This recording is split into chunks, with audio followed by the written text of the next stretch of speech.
শুধু পকেটে পয়সা থাকলেই মানুষ হওয়া যায় না, মানুষ হওয়ার জন্য মনুষ্যত্বের প্রয়োজন হয়। নমস্কার পাবলিক, আমি তথাগত। হাওড়া জেলা আমতা শহর ব্যথায় আমি চলচ্চিত্র নামে দুটো ক্যাফে চালাই। ভোরবেলা মাছের বাজার থেকে মাছ নিয়ে, মাংসের দোকান থেকে মাংস নিয়ে, মিস্ত্রিকে সমস্ত জিনিসটা বুঝিয়ে দিয়ে আমি অন্তরা চললাম মন্দারমণির উদ্দেশ্যে। টিফিনের জন্য শেরবেঙ্গলে দাঁড়িয়ে একটা ওল্ড এজ গ্রুপ দেখলাম, আর একটা আমাদের কপাল, এখন থেকে কাউকে পাওয়া যায় না। ওইখানে টিফিন সেরে 50-60 কিলোমিটার রাইডের পরে আমরা একটা ব্রেকে দাঁড়ালাম। সেখানে একটা চেনে দাদার সঙ্গে দেখা হলো, দাদার সঙ্গে বেশ কিছু ছবি তোলা হলো। তারপরে আমরা সবাই পৌঁছে গেলাম একদম মন্দারমণির কাছে। আর মন্দারমণি এলে আমাদের কাছে বেস্ট হোটেল, সেটা হচ্ছে গোয়া রিসর্ট। প্রায় 1 মাসের মধ্যে আমাদের এখানে দুবার চলে আসা হলো।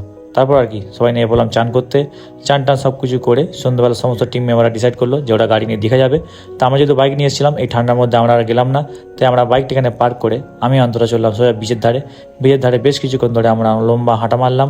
হাঁটা মেরে একটা সুন্দর চায়ের টপরিতে পৌঁছলাম। সেখানে দুজনে এক কাপ করে কফি খেলাম, বেশ কিছু পকোড়া খেলাম, সুন্দর টাইম স্পেন্ড করলাম। আর হোটেলে এসে সুন্দর রাতে একটা ডিনার করলাম। আর নিজেকে নিজে গুড নাইট জানিয়ে সুন্দর একটা স্মাইল নিয়ে ঘুমিয়ে পড়লাম।